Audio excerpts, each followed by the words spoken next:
Good day, and just what do we have here? Why, it's a box! That happens to say Rock Island Armory on it. Yes, ladies and gentlemen, as the title would suggest, I have since picked up a Rock Island M-200.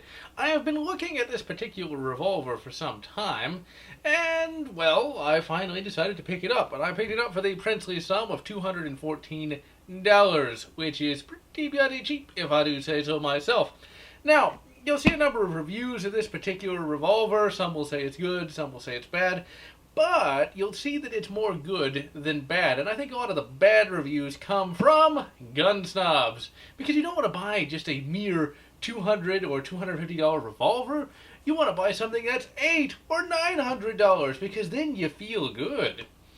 Now, let us open up the box. I don't normally do unboxings, and well, this is actually being done after I've picked up the revolver, although, despite the fact that this is being uploaded many weeks after I have actually picked this thing up, this is actually only a day after I actually went and picked it up legitimately. So let's open up the box, but before we do, I need to point out something. This is a plastic box, and it's actually not a cheap little plastic case. This thing actually feels pretty good. And for a $214 revolver, that ain't bad. More expensive guns come with cardboard boxes, whereas this comes with a nice plastic case. Alright, let's open her up. And there is the revolver itself in a nice padded case. It feels very good. And a little jump cut there. We, of course, have the two fired cases that are fired at the factory. And, of course, we have the stop in the name of love. Yes, you can't remove it unless you're the gun guy. And, of course, we have the little orange plastic thingy that goes in the chambers so that thing doesn't rattle around. Now, here is the revolver itself. One of the big problems with this revolver is that it's not the most photogenic revolver. It looks good in real life, but it doesn't look that amazing on camera. Although, to be perfectly honest, I don't know if this is because I know what it looks like in real life or my camera just is awesome. But this actually looks better on my camera than just about on any of the others. On most of the other videos I've seen, and in most of the photos I've seen, this thing looks really cheap. It looks like it's made out of the cheapest metal imaginable. This looks like cheap plastic, and all the rest. But in real life, and one of the things that really surprised me, and I was hoping it would be that way, is that in real life, when I picked this up, it looked substantial. This looks like a really good revolver. It feels really good in the hand. These grips, while they are just plastic, actually feel really good, especially when shooting. All the controls are easily engaged. Now, this revolver is a bit stiff here and there, but that will open up over time, which is very good. Now, single action trigger pull is very good. Double action trigger pull is not as good. When you pull it back, you can, depending on how far you pull it back, it will either fire or it will stop. As you could see there just a moment ago, it stopped and then would fire. Now that is something that you just have to break in. The double action trigger pull isn't that bad. Right there, I was able to replicate it. If you pull it back slowly, right now it is stopped. I'm pulling back, but I'm not pulling back hard enough. I then have to do that to pull it back. It'll do that sometimes, but not all the time. This is not that big of a deal, especially when shooting, but that will affect accuracy. So until that is broken in, that's a minor concern. Now, at self-defense distances, not too bad. Single action is just fine. Single action, I love shooting all day long, but as this is meant to be a defensive revolver, that is kind of an annoying thing. Now, if you just give it a good yank like that, you won't have any problems. But if you really want a precise trigger pull, yeah, that's going to be a minor problem. Really, it's not going to be a problem for just about anyone unless you're me and wants to use this as almost a target revolver. Now, the cylinder latch is easily engaged. This is a Colt-style cylinder latch. In fact, this is kind of like a modern-day clone of the Colt Trooper revolver. This works quite well. Never had any problems with extraction during the first firings. Overall, excellent little revolver. One thing, as you can see, some of the finish is worn off on here. I'm not sure if that was worn off or just wasn't there to begin with. Remember, $214 revolver, that's really not a deal breaker right there. One of the funny things about this is the fact that it works.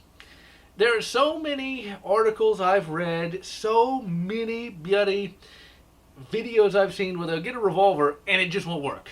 There was a review of a Taurus revolver, I forget exactly what it was. It was an 8-shot 357, where they'd have troubles, getting the revolver to revolve and fire and things of that nature. This thing opened up the box, it was still covered in oil, wiped it a little bit, and just bang, bang, bang, bang. It functioned flawlessly. It's for $214 on Bud's Gun Shop. The fact that you take it out of the box and bang, yeah. Some more expensive guns can't even boast that. Sights on this thing are, as you can see, not the easiest to pick up. And I'm used to shooting with really kind of crappy military sights. One of the things about these sights, though, is, as you'll see from the shooting footage in a moment, they shoot a little high. Before I do the actual review of this revolver, I do want to get some more trigger time, and that's why this is just an unboxing and first shots. The thing is, this is going to be a defensive revolver, for me at least. And this thing can be concealed carried with Texas clothing, that being a light shirt and shorts. Now, I would like to have a little better sights, but these work well enough, especially for what it's meant to be for. Overall, the ergonomics, remember, $214 revolver are really, really good. And these grips, you can get a really good grip with them, and they are comfortable to shoot with. Now, if the double action trigger doesn't open up over time, I will get a trigger job of some description on there. But overall, I do highly recommend this thing. It is excellent. One last thing before I forget. That's why this is an unscripted unboxing. The finish. While it may not look that amazing on camera or in pictures, it actually looks better in real life than it does on camera. And the parkerized finish is very smooth. There's not a lot of unfinished parts except for that. And I'm still not sure if that's holster wear, because I do have a holster for this particular revolver, and I do use it in the video. Maybe it worn off on there. I'm not really sure. I hope it didn't, because I do intend to try to carry this on occasion. But the finish really does look good. It doesn't look cheap. That's the important thing to point out. And since it's parkerized, it will resist rust a little bit better than simple bluing or even stainless steel. Because yes, stainless steel can rust. I have seen it happen. Today, we're going to be shooting about, I believe, 35 rounds. Why 35, you may ask? Because I'm just using some absolutely ancient ammo that has literally been sitting in a box for probably as long as I've been alive. There's some Winchesters in there. There's some Master ammo that apparently dates back to the 1980s. And one thing before we get to the shooting, spoiler alert, I've already shot it, there's some plus P's mixed in there. This thing can only take plus P's occasionally. Is probably the only plus P's I'm going to run through this thing. But it made shooting a little, shall we say, surprising now and again. Because when you got standard pressures, you're going bang, bang, boom! Yeah, getting accuracy when you don't know which one's going to be a plus P or not is a little difficult. But ultimately, now we got all the waffle out of the way. Let's go shoot.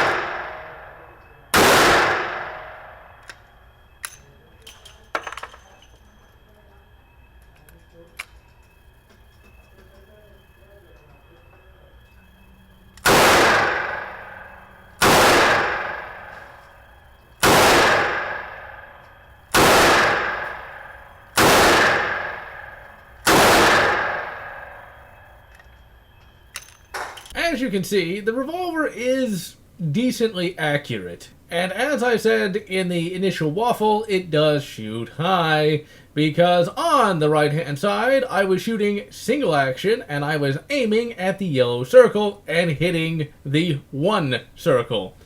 And as you can see, I got a pretty good grouping of that, but didn't hit the yellow circle. Then, on the right-hand side, I was shooting at the red circle and using the double action trigger, and as you can see, I hit the green part of the target, and then I got another flyer, and yeah, definitely gonna have to get used to that double action trigger because that is pretty bad on my part. Now, let's load it up again and see if I can do any better.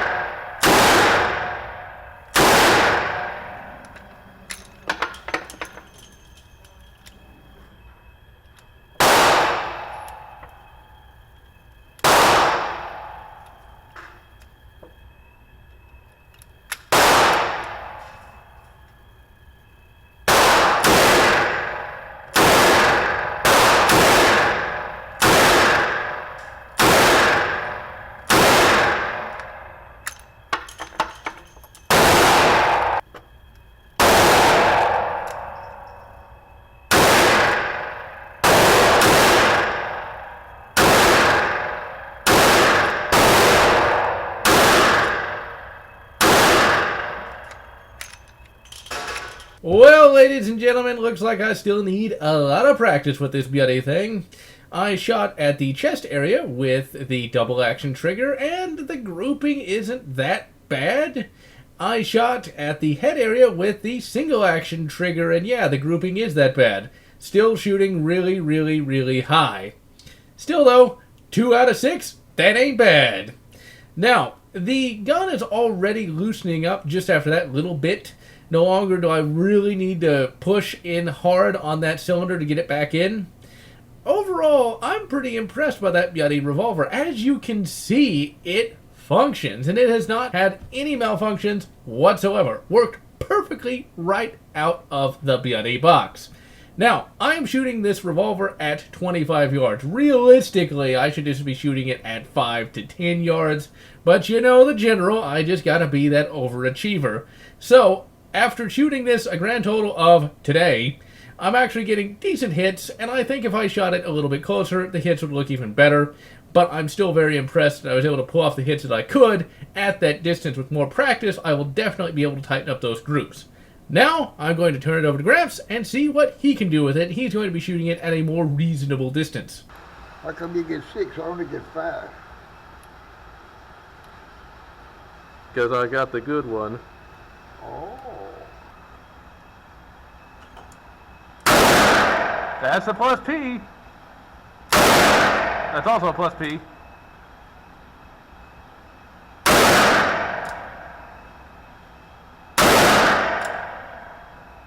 Well.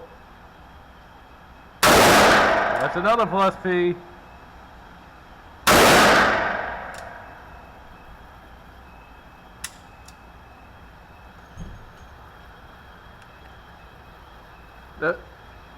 They're not labeled plus P's. Here, you can have the last shot. Since I'm such a nice fellow, and you can't have it.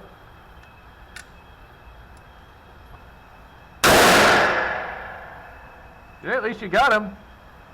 He was shooting at the yellow circle, and unlike me, he actually hit it. And he got 2 hits out of 6. And his grouping is actually pretty bloody good. Especially since he was surprised, as I was, by the plus P's that were in there. As you guys can no doubt see, that is an excellent little revolver. I do intend to, in the next couple months, do a full review of this once I've had a chance to shoot it a bit more, once I've had a chance to loosen up that trigger. But so far, in the first 30 rounds, I am extremely impressed by this thing. It is everything that I hoped it would be. And if you want to get one, I highly recommend getting one of them right now while they're still super cheap. And so, I am GeneralLotz, wishing you good Rock Island M-200, or whatever makes you happy. If you enjoyed my unboxing and first shots of the Rock Island M-200, please consider subscribing, and if you can, please consider supporting me on Patreon so that I can continue bringing you more of these awesome videos.